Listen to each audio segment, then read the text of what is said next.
যে যাকে তুমি বউ করে বাড়িতে নিয়ে আসবে রে উম্মত, তাকে তুমি মোহর আদায় করতে পারবে কি পারবে না? তাকে মোহর দিতে পারবে কি পারবে না? মোহর দেওয়ার তোমার ক্ষমতা আছে কিনা? 3 নম্বরে রাসূল বলেছেন, উম্মত রে, একটা বেটে ছেলেকে যখন তুমি বউ করে বাড়িতে নিয়ে আসবে, স্ত্রী করে বাড়িতে নিয়ে আসবে, ওকে তুমি কাপড় দিতে পারবে কি পারবে না? ওকে তুমি মেকআপের সামান কিনে দিতে পারবে কি পারবে না? ওকে তুমি ব্লাউজ সায়া দিতে পারবে কি পারবে না? ওর জ্বর বুখার হবে, তুমি এলাজ করার শক্তি তোমার কাছে আছে কি নাই? ওকে রাখার জন্য বাড়িতে একটা ঘরের দরকার আছে, 4 টাটের ভেতরে তাকে রাখতে হবে, এই 4 টাটের ভিতরে রাখার তোমার ক্ষমতা আছে কি নাই? আল্লাহ রাসূল বলেছেন, উম্মত, এই যখন 3টা গুণ তোমার মধ্যে থাকবে রে যুবক, তখন রাসূল ওই যুবককে ডাক দিয়ে বলছেন, যুবক রে, তুমি বিবাহ করো। এবার বলবেন, মাওলানা আমি বিবাহ করে নিলাম, বিবাহ করার লাভ কি, বিবাহ করার ফায়দা কি? আল্লাহ রাসূল বলেছেন, উম্মত, যদি তুমি বউ করে স্ত্রী করে বাড়িতে নিয়ে আসো উম্মত, এই হাদিসে 2টা লাভের কথা বলা হয়েছে। 2টা গুনাহ থেকে তুমি বাঁচবে, 2টা তোমার উপকার হবে, 2টা তোমার ফায়দা হয়ে যাবে, 2টা গুনাহ থেকে তুমি বাঁচবে। 1 নম্বরে রাসূল বলেছেন, ফাইন্নাহু আকাযু লিল বাসারি ওয়া আহসানু লিল ফারজি। বিয়ে করার 2টা লাভ রাসূল হাদিসের মধ্যে বলেছেন। 1 নম্বর, যখন তুমি বউ করে বাড়িতে নিয়ে আসবে, তোমার স্ত্রীকে বাদ দিয়ে অন্য বেটি ছেলের দিকে তোমার তাকাইতে মন হবে না, অন্য বেটি ছেলেকে তোমার দেখতে মন হবে না, অন্য বেটি ছেলের দিকে তোমার নজর যাবে না। 2 নম্বরে নবী বলেছেন, উম্মত রে, যখন তুমি বউ করে বাড়িতে নিয়ে আসবে, স্ত্রী যখন তোমার বাড়িতে চলে আসবে, 2 নম্বর, তোরা তোমার লজ্জাস্থান সারামগার তোমার হেফাজত হয়ে যাবে। তোমার যদি মনটা কেমন কেমন করে, তোমার যদি জৈনব খোদা যদি জেগে যায়, তাহলে তুমি ওপারের কাছে যাবে তো জেনা হয়ে যাবে, ওপারের কাছে যেতে গেলে তোমার পাপ হয়ে যাবে। ওই কাজটা তোমার স্ত্রী বাড়িতে থাকতে গেলে স্ত্রীর সাথে তুমি পূর্ণ করো। এবার ওই কাজটা তোমার স্ত্রীর সাথে পূর্ণ করতে গেলে ও আহসানুল ফারজে, তোমার শরমগার হেফাজত হয়ে গেল। নারে তাকবীর। তাহলে 1 নম্বর যুবককে বলছেন, মোহর দেওয়ার ক্ষমতা আছে কিনা দেখো। আচ্ছা, আপনারা বলেন তো, যখন বিবাহ হয়েছে, 2 পক্ষ থেকে গল্প স্বল্প হলো, হ্যাঁ 2 লাখ টাকা লাগবে, লেনদেন আছে না নাই হয়েছে? এবার তখন মোহর কতটি যে ভাই, তো বেটির পক্ষ থেকে বলবে যে একটা বকনের দাম গলা দিয়ে দাও, একটা বকনের দাম দিয়ে দাও, তো 10,000 টাকা নিত্য বকন পাওয়া যাবে না? তখন এমনকার বেটা পক্ষের লোক বলবে, আজ তাক ফের কার 10,000 টাকা মোহর হয়েছে, বলে না? আজ তাক ফের কার 10,000 টাকার মোহর হয়েছে? আরে ওই খালেদের বেটার বিয়ে হলো তো 5,000 টাকা মোহর ছিল। যদি বলে না না না ভাই এক কাজ করেন, আর একটা লোক মধ্যখান দিতে বলে ভাই 8,000 টাকা করে দেন, না ভাই লস লেগে যাবে, মানে ওই ব্যবসা করতে হয়েছে যখন লস লাগবে, হয় না, লস লেগে যাবে ওকে। এবার যাই হলো 8,000, 5,000, 7,000, 10,000 যাই হলো, এবার মোহর যখন হয়ে গেল, তখন রাসূল বলেছেন, তোমার মোহর দেওয়ার ক্ষমতা থাকে তো বিয়ে করো। এবার আমরা কি করব? ওই যে 2 লাখ টাকা ফায়দা হয়েছে, বিজনেস করতে না গেছি, ভেড়াটাকে যে বিক্রি করলে গরুটাকে, ওই 8 টাকা যে বিক্রি করে 2 লাখ টাকা দাম পাওয়া গেছে, এবার ওই 2 লাখ টাকার ভিতর থেকে তখন 8,000, 7,000 যে কটা মোহর হয়েছে কাটোতে করে দিলে। এরকম হয়েছে না, হয় না? হয়েছে না, হয় না? আচ্ছা বলেন তো, আজকে মাদ্রাসার জালসা না মসজিদের জালসা? যদি আমি বলি কোন আল্লাহর বান্দা আছেন 10,000 টাকা স্টেজে দেন মসজিদের জন্য, এবার কত ভাই আছে টাকা নাই, এবার যদি বলে যে মৌলবি কয়েছে দান করতে হবে নাকি পাওয়া যাবে, এবার কাহারির গরুকে চুরি করে বিক্রি করে 10,000 টাকা যদি দান করে তো কবুল হবে? হ্যাঁ, ওইটা যখন হবে না, তো হারাম টাকাটা নেওয়া, আর ওই হারামি টাকা নিয়ে আবার একটা হালাল কেমন করে করবে, মোহর কেমন করে দিবে? এই জন্য এই ভাই যুবককে বলবো, খবরদার নিজকে বিক্রি করিয়েন না। আল্লাহ আপনাকে হাত পা শরীর স্বাস্থ্য ভালো দিয়েছে, তওবা করেন যে আমি 1 টাকা নিব না, মেয়ের বাবার কাছ থেকে খাইটা খুইটে আমি বিবাহ করতে যাব আর তাকে মোহর করব। 2 নম্বরে, যার ভিতরে জৈনব খুদা, আল্লাহ ধন দৌলত সব আপনাকে দিয়েছে, বাড়ি ঘর টাকা পয়সা সব আছে, কিন্তু আপনার ভিতরে যেটা একটা স্ত্রীকে চাই দরকার আছে নেই, বুঝতে পারছেন সেটা কি? ওই ভাইকে বলবো বিয়ে করিয়েন না, বিয়ে করিয়েন না। আপনি স্ত্রীকে বাড়িতে নিয়ে আসবেন, কত বিচারে দেখেছি আর দেখছেন আপনারা জীবনে, বিচার বসে গেছে, বিচার বসা পর তখন বেটি ছেলেটা বলছে যে ভাত খাবো না, মজলিসের লোক বলছে কেনে খাইবে না জি, তো বলছে কি ওর কি কাম টানতে এসছি নাকি, আমি ওর গোবর তুলতে এসছি, ওর মুখ দেখে ভাত খাবো, মানে কি ভিতরকার মেশিন, ভিতরকার গড়বড়ি আছে, কিছু ঠিকঠাক চলে না। এই জন্য বলছি ওই ভাইকে, যুবককে বলবো রসুলের হাদিস যে তোমার ভিতরে জৈনব খোদা জাগে তাইলে করো। এবার 3 নম্বরে রসুল বলেছেন একটা স্ত্রীকে তুমি বাড়িতে নিয়ে আসবে, থাকার জায়গা দিতে হবে তাকে, ভালো করে থাকার জায়গা দিতে হবে। কিন্তু সুবহানাল্লাহ, কত বাপ এমন আছে 2 লাখ টাকার আমদানির কারণে বউ করে বাড়িতে নিয়ে আসবে, ও জানে না যে স্ত্রীর কি হক, পুরুষের কি হক, স্ত্রীটাকে কেমন করে নিয়ে চলতে হবে ও জানে না। এবার বেটাটা খাটতেও পারে না, মধু খেয়ে আসছে, গুটকা খেয়ে আসছে, রাতের বেলাতে শুচ্ছে, বাসনা করছে, আর ওরকম মুখ নিয়ে যদি স্ত্রীটার মুখের কাছে নিয়ে যায় তো কি বলবো, ওকে ঢাকা মারবে না? মারবে না? কত ভাইয়েরা এমন আছে, রাগ করিয়েন না, খায়নি, খায় গুলটি লাগে রে ভাই, এখানে ডোপ্পা হয়ে গেছে মনে হয়, হ্যাঁ একবারে ডোপ্পা হয়ে গেছে।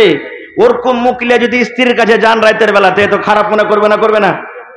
মা খালারাও কত আছে, এত স্পেশাল জর্দা খাইবে রে ভাই, ওই খুঁটির কাছে থাকে তো ওইখান থেকে সেন্ট আসবে, হ্যাঁ ও দেখছে যে আমার জর্দার পাওয়ার দেখে হলো তুই।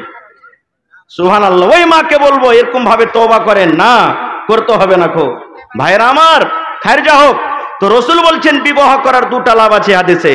1 নম্বর চোখ নিচে হবে, 2 নম্বর সারামগার হেফাজত হবে। এবার বলবেন হাজি মৌলানা ভমা চক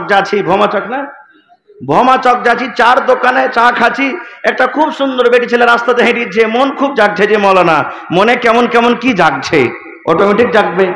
এবার ওই হালাতে কি করব?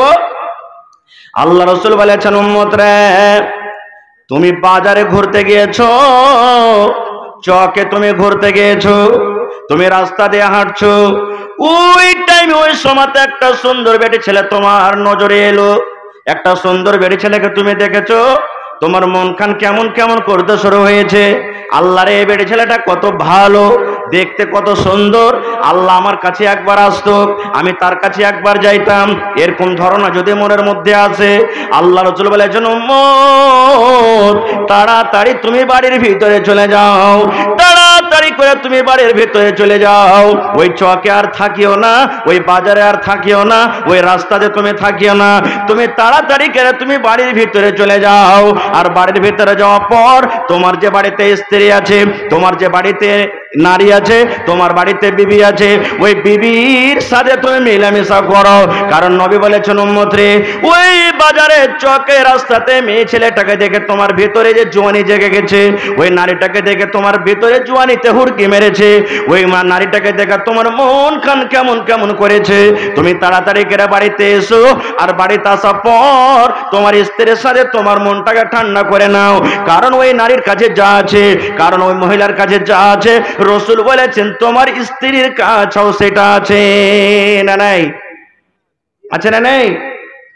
এবার বলবেন হাজি মাওলানা যারকে বিয়ে হয়ে গেছে ওর গেলে গেনি এটা হলো যে বাজারে কি হলো না হলো স্ত্রীর সাথে এসে মন ঠান্ডা করলে, এবার যারকে বিয়ে হয়নি ওরা কি করবে? ওরা কোন জায়গাতে যাবে? যারকে বিয়ে হয়নি প্রশ্ন জাগছে না, জাগে না?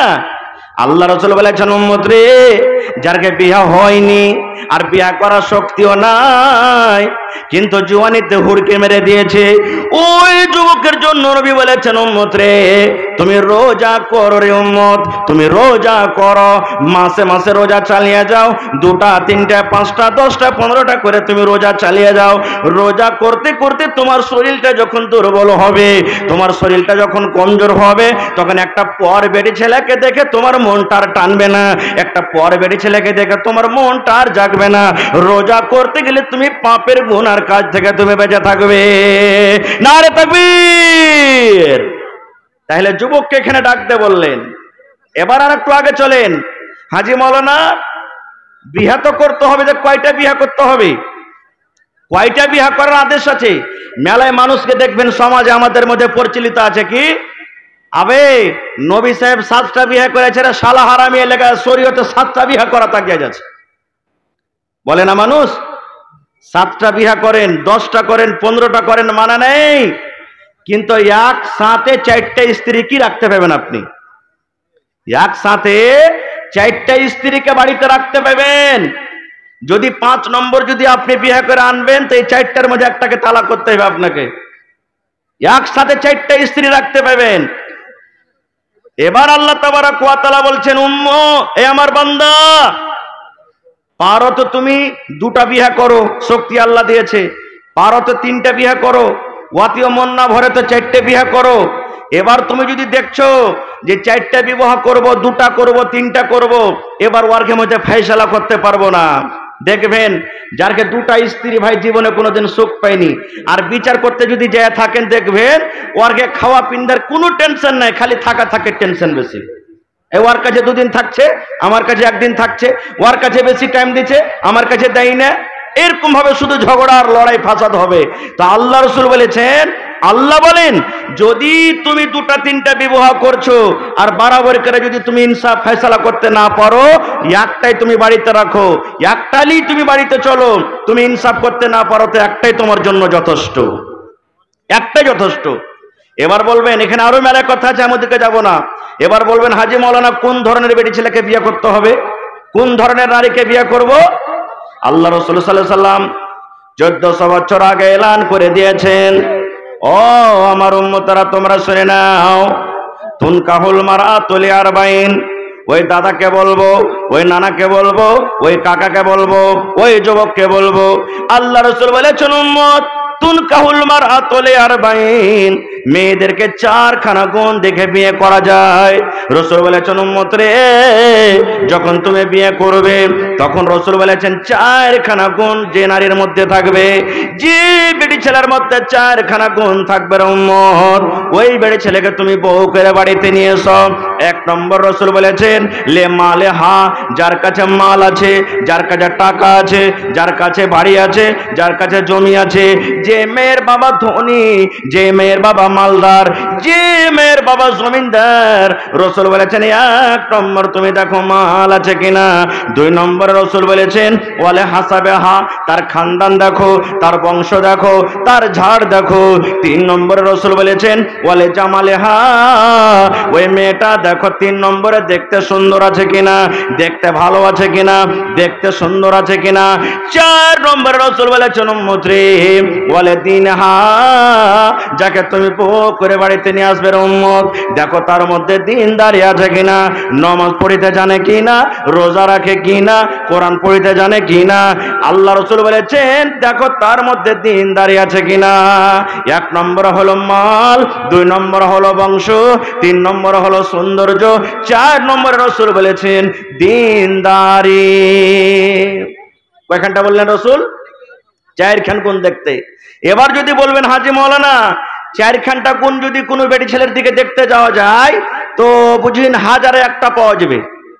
যদি দেখতে ভালো আছে হয়তো গরিব, যদি গরিব আছে তো হয়তো মাল নাই তার কাছে, পড়ালেখা যদি আছে হয়তো দেখতে সুন্দর নয়, মানে চারটার মধ্যে কোনো একটা কমি থাকবে, থাকবে না? থাকবে না? তাহলে কি করবে যুবক? সব সাড় হ্যাঁ ঘুরে বেড়াইতে হবে নাকি? বিয়ে শাদী করতে হবে না? আল্লাহ রাসূল সাল্লাল্লাহু আলাইহি সাল্লাম ফয়সালা করে দিয়েছেন, ও আমার উম্মতের দলেরা তোমরা শুনে নাও। এক নম্বর রাসূল বলেছেন মাল দেখো রে উম্মত, দুই নম্বর রাসূল বলেছেন দেখো খানদান, তিন নম্বর রাসূল বলেছেন সৌন্দর্য, চার নম্বর রাসূল বলেছেন দিনদারি। এই চারখানার মধ্যে যদি আগেকার তিনখানাই না থাকে, যদি সুন্দর না হয় তাও চলবে, ঠোঁট মোটা হয় তাও চলবে, দাঁত বড় হয় তাও চলবে, নাক মোটা হয় তাও চলবে, দেখতে কালো হয় তাও চলবে, মেয়েটা যদি গরিব হয় তাও চলবে, বাপের যদি বাড়ি ঘর না থাকে তাও চলবে, জমি জায়গা যদি না থাকে তাও চলবে, খানদান যদি ছোট হয় তাও চলবে। কিন্তু নবী বলেছেন উম্মত রে ফাজফার বিজাতিদ দ্বীন, ওই মেয়েটার মধ্যে দিনদারি আছে, নামাজ পড়িতে জানে, নামাজ পড়ে, রোজা রাখে, তেলাওয়াত করে, মেয়েটা পর্দাশীলায় থাকে, দিনদারি তার মধ্যে আছে। রাসূল বলেছেন উম্মত চারখানার মধ্যে আগেকার তিনখানা বাদ দিয়ে দাও, তিনখানা দেখতে যাও না। যদি শুধু তার মধ্যে দিনদারি আছে উম্মত, ওই দিনদারি মেয়ে ছেলেকে তুমি বউ করে বাড়িতে নিয়ে এসো। দিনদারি মেয়ে ছেলেকে তুমি বউ করে বাড়িতে নিয়ে এসো। এবার যদি বলবেন হাজি মাওলানা দিনদারি যদি মেয়ে ছেলে বাড়িতে যদি আমি স্ত্রী করে নিয়ে আসি তাহলে তার দাম কি? একটা দিনদারি বেটি ছেলের দাম কি, মার্তবা কি?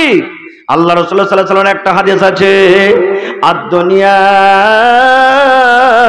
কুল্লুহা মাতা ওয়া খায়রু মাতা'id দুনিয়া আল মারআতুস সালিহা। এ মুসলমান, দুনিয়াতে সবথেকে দামি জিনিস আমরা কি জানি? সোনা। সোনা দামি জিনিস না? রাসূল বলেছেন সোনা হলো দামি জিনিস, চাঁদি হলো দামি জিনিস, লোহা হলো দামি জিনিস, হীরা মতি হলো দামি জিনিস। এই পৃথিবীতে আকাশের তলাতে, জমিনের তলাতে কিংবা জমিনের নিচে যত দামি দামির জিনিস রয়েছে, হীরা রয়েছে, সোনা রয়েছে, মুক্তা রয়েছে, আল্লাহ রাসূল বলেছেন উম্মত, সমস্ত দুনিয়ার সম্পদ, সমস্ত দুনিয়ার দামি জিনিসকে তুমি যদি এক সাইডে রেখে দাও, দুনিয়ার সমস্ত জিনিসকে যদি এক জায়গাতে করে দাও, আর তুমি যদি একটা নেককার স্ত্রীকে বউ করে বাড়িতে নিয়ে আসো উম্মত, সমস্ত মাল, সমস্ত সোনা চাঁদি হীরামতের চাইতে দামি জিনিস আল্লাহ রাসূল বলেছেন আল মারআতুস সালিহা, একটা নেককার নারী, একটা নেককার স্ত্রী। নেককার স্ত্রী, নেককার স্ত্রী হলো সব থেকে দামি জিনিস, সব থেকে আল্লাহ তাবারাক ওয়া তাআলা রাসূল বলেছেন বড় সম্পদ হলো নেককার স্ত্রী। কিন্তু হায়রে আফসোস, আমরা মুসলমান নেককার বিবি, নেককার বউ, নেককার স্ত্রীর আমরা তলাশে থাকি না। আমরা তলাশে থাকি কি? কোন জায়গাতে মোটা মাল পাবো, কোন জায়গাতে বেশি টাকা দিতে পারবে, কোন জায়গাতে কেস মোকদ্দমা করতে গেলে আমার সহযোগিতা করতে পারবে, আমি যদি ফেরে পড়ে যাই কি আমাকে বাঁচাতে পারবে।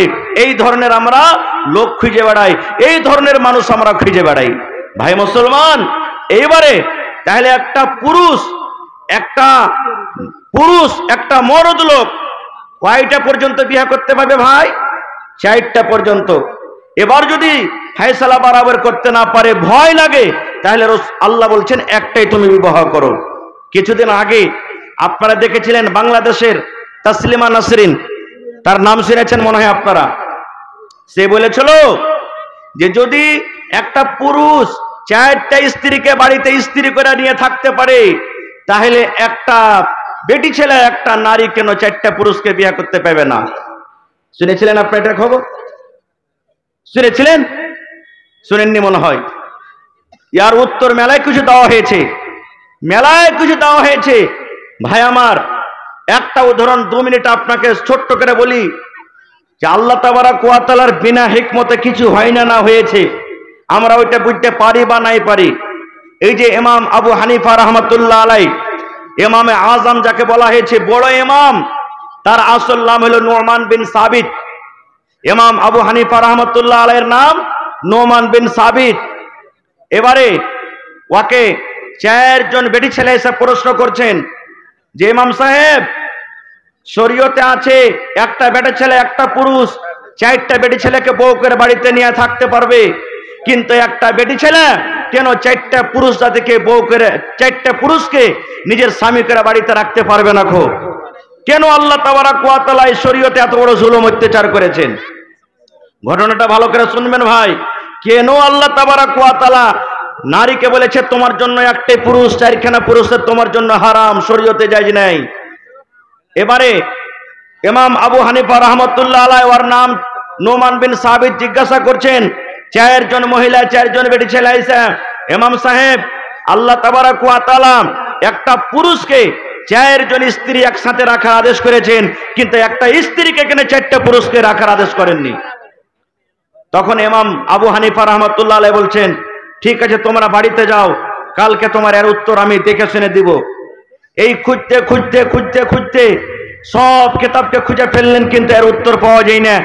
কেন একটা বেটি ছেলে 4খানা পুরুষকে বাড়িতে নিয়ে থাকতে পারবে না? বাড়িতে চলে গেলেন। বাড়িতে যাওয়ার পর খুব পেরেশান হালাতে আছেন। ওর বেটি আছে বাড়িতে, ওর নাম হলো হানিফা। ইমাম আবু হানিফার একটা বেটি বাড়িতে আছে, ওর নাম হলো হানিফা। এবারে হানিফা তাকে খাবার দিয়েছে সামনে। আব্বার মনটা কিন্তু ভালো নেই, মনটা ভারী হয়ে আছে। বলছে বেটি রে, খাবারটা নিয়ে চলে যাও মা, আমি পরে খাবো। এবার বেটি কিন্তু খুব হুঁশিয়ার, বলছে আব্বাজি ব্যাপারটা কি? আপনার মনটা খুব ভারী হয়ে আছে, কিছু বুঝতে পারি না, কি হয়েছে আপনার বলেন। ইমাম আবু হানিফা রাহমাতুল্লাহ আলাইহি বলছেন বেটি রে, তুই বুঝে কি করবি রে মা, আমার সামনে একটা প্রশ্ন এসেছে, যে প্রশ্নের উত্তর আমি খুঁজে পাই না, মা তুমি যাও নিজের কাম কাজ করো, আমাকে একটু চিন্তা ভাবনা করতে দাও। তার মেয়ে বলছেন, না আব্বা আপনি বলেন যদি আপনার কিছু আমি সাহায্য করতে পারি। তখন বলে দিলেন যে মারে, 4 জন বেটি ছেলে এসে আমাকে প্রশ্ন করেছে যে ইমাম সাহেব, একটা পুরুষ 4টা স্ত্রীকে একসাথে বাড়িতে রাখতে পারে, তো একটা স্ত্রী কেন 4টে পুরুষকে একসাথে বাড়িতে রাখতে পারে না? এই প্রশ্নের আমি উত্তর খুঁজে পাই না, কেমন ভাবে তাকে আমি বুঝাবো? তখন বলছেন যে আব্বা এর উত্তর আমার কাছে আছে। বলছে কি? বলছে প্রথমে আপনি খানা পিনা খান। বলছে আরে মা বলো। বলছে না, প্রথমে খানা পিনা খান তারপর আপনাকে বলবো। খানা পিনা হলো, এবার বলছে বল রে মা। বলছে আব্বা ওরা যখন কালকে আসবে তখন ওরাকে বলিও, 4 জনকে বলবে যে তোমরা দুধ নিয়ে আসিও বাড়ি থেকে। কেউ বকরির দুধ নিয়ে আসবে, কেউ গায়ের দুধ নিয়ে আসবে, কেউ ভৈঁসের দুধ নিয়ে আসবে, কেউ ভেড়ির দুধ নিয়ে আসবে। 4 প্রকারের দুধ আনতে তারাকে বলবে। ইমাম আর আবু হানিফা রাহমাতুল্লাহ আলাইহি বলছেন, মা আমি বুঝে নিয়েছি তুমি কি বলতে চাও। ঠিক পরের দিন 4 জন এসেছে। ইমাম সাহেব উত্তর খুঁজে পেয়েছে না? তো হ্যাঁ পেয়েছি। বলছে কি বলেন এখন? বলছে তোমরা বাড়িতে যাও, আর বাড়িতে যাওয়ার পর 4 প্রকারের 4 জন দুধ নিয়ে এসো। কেউ ভৈঁসের দুধ নিয়ে এসো, কেউ গায়ের দুধ নিয়ে এসো, কেউ বকরির দুধ নিয়ে এসো। এইভাবে 4 প্রকারের কাপে পেয়ালাতে করে গিলাসে করে তোমরা দুধ নিয়ে এসো। দুধ নিয়ে এসে হাজির হয়ে গেল। এবার ইমাম সাহেব বলছেন যে 4 দুধকে এক জায়গাতে করে দাও, এক পেয়ালাতে করে দাও। 4 পেয়ালার দুধ এক জায়গাতে করা হলো। এবার যখন 4 দুধ এক জায়গাতে করা হলো, এবারে ইমাম আবু হানিফা রাহমাতুল্লাহ আলাইহি তখন বলছেন যে তোমরা যে বাটিতে করে দুধ নিয়ে এসেছিলে, কেউ গাভীর দুধ নিয়ে এসেছো, কেউ ভেড়ির দুধ এনেছো, কেউ বকরির দুধ এনেছো, আলাদা আলাদা তোমরা দুধ এনেছো। এখন তোমরা নিজের নিজের বর্তনে এই দুধটাকে আলাদা আলাদা করে বাড়িতে নিয়ে চলে যাও। বলেন তো পারবে? পারবে আলাদা করতে? পারবে না। তখন তারা বলছেন যে কেমন কথা বলছেন? আরে দুধের রং তো একই সবটি, কেমন করে আমরা পার্থক্য করতে পারবো? যে 4 দুধকে এক জায়গাতে আমরা করে দিলাম, কেমন করে আলাদা করব? আলাদা করে আমরা পারবো না, ক্ষমতা নেই। তখন ইমাম সাহেব বলছেন, এই আল্লাহর বান্দি, এই জন্য আল্লাহ তাবারাক ওয়া তাআলা তোমরা যেমন দুধকে আলাদা করতে পারো না, এই মতো আল্লাহ তাবারাক ওয়া তাআলা শরীয়তে একটা বেটি ছেলের জন্য 4খানা পুরুষকে হারাম করে দিয়েছে। কেন? যদি একটা বেটি ছেলে 4টে পুরুষের সাথে বিবাহ করে আর 4 জনও যদি একই রাত্রে তার কাছে যায়, তো কার নুতফাতে বাচ্চা ধরলো ওই মা ওই বেটি ছেলে কি জানতে পারবে যে অমুক লোকটার নুতফা থেকে আমার পেটে বাচ্চা ধরেছে? পারবে? ছেলের বাপ চিনতে পারবে? 4 জনের মধ্যে ছেলের বাপটাকে চিনতে পারবে? যাবে না। এই জন্য আল্লাহ তাবারাক ওয়া তাআলা একটা বেটি ছেলের জন্য একটাই পুরুষ রেখেছেন, 4খানা পুরুষ তার জন্য শরীয়তে হারাম আছে। ভাই এই বিবাহ এই সম্পর্কে বলার আরো আশা ছিল, কিছু কথা বলবো আপনাদের সামনে, কিন্তু ভাই লাইনটা আমাকে একটু কাটতে হবে। আল্লাহ বাচ্চা রাখে, ইনশাআল্লাহ এই বিষয় নিয়ে আমি কোনোদিন আলোচনা করব। ভাই তবে সোজা কথা বুঝে রাখেন, দুনিয়াদারিতে বিবাহ করতে হবে। ছেলে মেয়ের বিবাহ দিবেন, দিনদার মেয়েকে বউকে বাড়িতে নিয়ে আসবেন। ভাইয়েরাকে বলবো দিনদার ছেলে আপনারা খুঁজবেন, দিনদার ছেলে খুঁজে বিয়ে দিতে হবে। আজকে জালসাতে নিয়াত করেন, পরের বাপার টাকার পর আমার কোনো লালচ নেই, 1 টাকা আমি কোনো কহরে নিতে যাব না খো, 1 টাকা আমি নিতে যাব না খো কহরের। ভাই আমার একটা হাদিস আর আপনাদের সামনে বলে দিই। আব্দুর রহমান বিন আওফ রাদিয়াল্লাহু তাআলা একজন সাহাবী, উনি বিবাহ করেছেন। বিবাহ করার পর আল্লাহর রাসূলের সাথে এসেছেন দেখা করতে। এবার দেখছেন আব্দুর রহমান বিন আওফের কাপড়ে কিছু হলুদ জাফরানের রং লেগে আছে, বা হলদে টাইপের কোনো একটু রং কাপড়ে লেগে আছে। এবার রাসূল আব্দুর রহমানকে বলছেন, আব্দুর রহমান কি ব্যাপার বাবা, নতুন বিয়ে টিয়া করেছো নাকি? তখন আব্দুর রহমান বিন আওফ বলছেন যে জি হুজুর আমি বিয়ে করেছি। এবার রাসূল বলছেন, দেখেন তুমি নতুন বিয়ে করেছো, তো তোমার স্ত্রীকে মোহরে কি দিয়েছো? রাসূল এই কথা আব্দুর রহমানকে বললেন, আব্দুর রহমান তোমার শ্বশুর তোমাকে কি দিয়েছে? এটা কথা বলেননি। রাসূল এই কথা বলেন, আব্দুর রহমান তুমি পান বাতাসা কতটি নিয়ে গেছিলে? আব্দুর রহমান তুমি বৈরাত কতটি নিয়ে গেছিলে? আব্দুর রহমান তোমার শ্বশুর বাড়িতে বৈরাতের সম্মান ভালো করে করেছে না করেনি? এটা কথা বলেননি। কি বলছেন? আব্দুর রহমান যাকে তুমি বউ করে বাড়িতে এনেছো, স্ত্রী করে বাড়িতে এনেছো, তাকে মোহরানাতে কি দিয়েছো? সুবহানাল্লাহ। এবার কি বলছেন জানেন আব্দুর রহমান? আল্লাহ রাসূল খাজুরের ভিতরে যে আঁঠি আছে, খাজুরের ভিতরে যে বিচি আছে, ওই আঁঠি বরাবর আমি সোনা তাকে মোহরানাতে দিয়েছি। এবার রসুল বলছেন, আব্দুর রহমান আউলিম ওয়ালাউ বিশাত, আব্দুর রহমান বাড়িতে যাও, ওলিমা করো, যদি একটা বকরির বাচ্চা হয়, বকরি হয়, তো ওইটাকে ওলিমা করো। আর আমরা ওলিমা কি করছি জি, যখন কবুল পড়া হয়ে গেল তখন একবারে জোর গলাতে বলছি, 5 ভাই রুকেন রে, ওলিমা লিয়ে যান। এই যে বাতার সালিয়ে এসেছি, খাজুর এনেছি, এবার তখন ওলিমা দিতে শুরু হয়ে গেল। ভাই আমার, শরীয়তে যদি আসলে দেখা যায় ওলিমা কখন হবে, ওলিমা কাকে বলে, আসল ওলিমা হলো ওইটাই, একটা বেটা ছেলে বউ করে বাড়িতে নিয়ে চলে গেল, বাড়িতে নিয়ে যাওয়ার পর ওরকে রাইতে বাসর ঘর হলো, একই সাথে থাকলো, বাসর ঘর হলো। এবার ভোরবেলাতে আপনি গরু কেটে, ছাগল কেটে, মুরগি কেটে, ডিম কেটে, যা কিছু পারবেন গোটাই গাঁলাকে দেন, 5-10 গাঁলাকে পারবেন শক্তি হিসাবে চাপড় দিয়ে খাওয়ান, এর নাম হলো ওলিমা।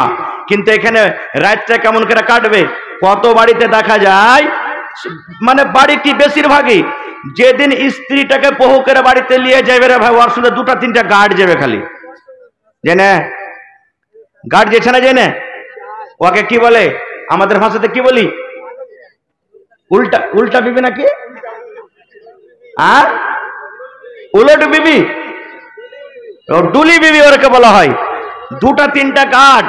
এবার কহেন ও গার্ড যদি ওরকে নিয়ে থাকবে, জগিয়ে থাকবে, তো পুরুষের ঘরে কখন যাবে যে ভাই, কখন ওরকে সকালবেলা তো ওলিমা হইবে? ভাই মুসলমান, এটা শরীয়তে আমরা বিরোধী কাজ করছি, শরীয়তের খেলাফ আমরা কাজ করছি। ভাই আমার, এই জন্য প্রত্যেক ভাইকে বলবো, 1 নম্বর কথা যে মা খালাদেরকে বরযাত্রী নিয়ে ছেড়ে দেন, আল্লাহ বাচ্চা রাখে, ইনশাআল্লাহ এই বিষয়ে কোনোদিন কথা বলবো। তবে ভাই, আজকে হলো মসজিদের জালসা, আল্লাহর ঘরের জন্য জালসা, আল্লাহর ঘর বানাইতে হবে জমিনের উপরে, সব থেকে উত্তম জায়গা হলো মসজিদ, মসজিদের থেকে ভালো জায়গা আর দুনিয়াতে কিছু নাই। আল্লাহ রাসূল সাল্লাল্লাহু আলাইহি ওয়াসাল্লামের হাদিস, সেই মসজিদ যারা বানাবে তারকে কত নেকি হবে, মান বানা লিল্লাহি মসজিদান বানাল্লাহু লাহু বাইতান ফিল জান্নাহ, আল্লাহর ঘর যে জমিনের উপরে বানাবে, আল্লাহ তাবারাক ওয়া তাআলা তার জন্য জান্নাতের ভিতরে একখানটা ঘর বানিয়ে দিবে। আজকে যত লোক আমরা এসেছি, যত মা খালা দাদি নানি এসেছি, সবারই মনে আশা, আল্লাহ তুমি জান্নাত দিও, এ আশা আছে না নেই? যে যে যেমন কাজ করি, মদ পান করি তা কহি আল্লাহ জান্নাত দিও, নামাজ না পড়ি তা আল্লাহ জান্নাত দিও, সবারই মনে আশা আছে জান্নাত দিও। ভাই আমার, জান্নাত যাওয়ার অনেক আমল রয়েছে, তার মধ্যে একটা আমল হলো দুনিয়াতে যে আল্লাহকে রাজি করার জন্য মসজিদ বানাবে, আল্লাহ তাবারাক ওয়া তাআলা তার জন্য জান্নাতের ভিতরে এখন ঘর বানাবে। ভাই আমার, আমি জানছি এই চিকনি গ্রাম একটা খুব বড় গ্রাম, মোটামুটি 1000 বাড়ি হবে নাকি, 1000 বাড়ি হবে। এবার 1000 বাড়িতে ছোট্ট করেই বলি, 500 টাকার টাকা দেয়, তো কতটি চান্দা হবে যে ভাই? 5 লাখ টাকা হবে। মানে যত ভাই দিক ওদিক গ্রাম থেকে এসেছেন ওরাকে বাদি ধুনু, 1000 চিকনির গ্রামে আবাদি, বাড়ি কিছু মাথা কিছু নয়, বাড়ি কিছু যদি 500 টাকার টাকা দেয়, 5 লাখ টাকা কালেকশন হবে। আর 1000 করে দেয় তো 10 লাখ টাকা হবে। ভাই আমার, আপনাকে কি ইচ্ছা লাগে না যে কত ইদিক ওদিকে আমরা টাকা খরচ করে দিচ্ছি? আজকের জালসাতে যতটি আমার চিকনিতে আবাদি আছে, সবারই আশা করছি একটাই জুমা মসজিদ নাকি, গোটা গ্রামের একটাই জুমা মসজিদ। আমি সমস্ত গ্রামে উত্তর দক্ষিণ পূর্ব পশ্চিম যতটি বাড়ি আছে, ওই ভাইয়েরাকে আমি ডাক দেব, ভাইয়ে আজ আল্লাহ আপনাকে পরীক্ষা করেছে, আপনাকে আল্লাহ তাবারাক ওয়া তাআলা মালের পরীক্ষা করেছে, আল্লাহ আপনাকে ইমতিহান লিখে, যে দেখছি আমার চিকনি নওজওয়ান যুবক বুড়া বাপটিরা আজকে আমার ঘরকে কতটুকু সাহায্য করতে পারছে। ভাই, আল্লাহ আপনাকে যেমন যেরকম ভাবে শক্তি দান করেছেন দিবেন। তবে একটা লোক দেখি আজকের জালসাতে কেউ এমন আছেন 25,000 টাকা দিতে পারবেন, একটা লোক 15,000 দিতে পারবেন, 5টা লোক 10,000 করে দিতে পারবেন, এবং 10টা লোক এক গাড়ি কেরা বালুর দাম 5,000 এবং 5টা লোক 100 সেফটি গ্রাম গিট্টির দাম। দেখি কোন আল্লাহর বান্দা আছেন এক গাড়ি কেরা গিট্টির দাম, এবং দেখি কোন আল্লাহর বান্দা আছেন 1000 গ্রাম আছে বাড়িতে, 1000 গ্রামের মধ্যে আমি 900 গ্রামকে বাদ দিয়ে দিলাম, 900 ঘরকে, 100টা লোককে দেখবো 1000, 2000, 1000, 2000 করে। তো দেখি কোন আল্লাহর বান্দা আছেন। আজকে আমি জানি এই চিকনি এলাকাতে গ্রামে যখনই জালসা হয়েছে, মন খুলে খুলে ওয়াজও শুনেছে, লোকেরা দানও করেছে। মা খালারাকে বলবো, হে আমার মায়েরা খালারা, আল্লাহর ঘরের জন্য 1 বড়া 2 বড়া 5 বড়া করে সিমেন্ট গালা আপনারা দেন, গলার হার, নাকের নাকমণি, কানের বালি, হাতের বালা, পার পায়াল, এবং দেখি আমার মায়েরা খালারাকে আজকের জালসা থেকে ছাগল দান করতে পারবেন, কেউ গরু দান করতে পারবেন, দেখি কেউ জমিন দান করতে পারবেন। মাওলানা আমার মাঠে ঘাটে জমিন আছে, এক কাঠা জমিন, 1 ডিসমিল জমিন বিক্রি করে যা টাকা হবে মসজিদে লাগিয়ে দেব। এই যে খড়বাড়ি বনালীর পার্শ্বে একটা গ্রাম আছে, মুজাহিদুল ইসলাম মুখিয়াজির গ্রাম, আল্লাহুস সামাদ, মসজিদের জালসা, একটা লোক 8,95,000 টাকা লেসা স্টেজে বলছেন মাওলানা দোয়া করে দেন। কতটি? 8,95,000 একটাই লোক। কেউ 4 লাখ, কেউ 5 লাখ, কেউ 3 লাখ, কেউ 50,000, কেউ লাখ, এই করে করে দান করেছে ভাইরা আমার। তবে 100টা লোককে আমি আবদার রাখলাম, 1000, 2000, 1000, 2000, একটা লোককে দেখি 5000, একটা লোক 10,000, একটা লোক 25,000 টাকা। দেখি কোন আল্লাহর বান্দা আছেন সর্বপ্রথম। এই দেখেন আমার হাতে 1000 টাকার দান এসেছে। ইসমতার একটা বেটি ছিল, সুবহানাল্লাহ, নারে তাকবীর।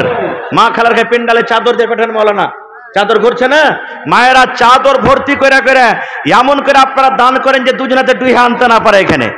হ্যাঁ, এত চাদরে দিন জি, সুবহানাল্লাহ। মা খালারকে পেন্ডাল থেকে দান এসেছে, কিন্তু মনের মতন এখানে দান আসেনি গে খালা। হ্যাঁ, মনের মতন আপনারা দান দিয়ে পাঠান, একবারে চাদর ভর্তি করে করে, কারণ মা খালারা খুব বেশি বেশি দান করে আল্লাহর রহমতে। সুবহানাল্লাহ। দেখেন আমি জানছি গহনা গাঁঠি, ছাগল, বকরি, কাঁথা, গাদলা, কাঁসার বদনা, থালি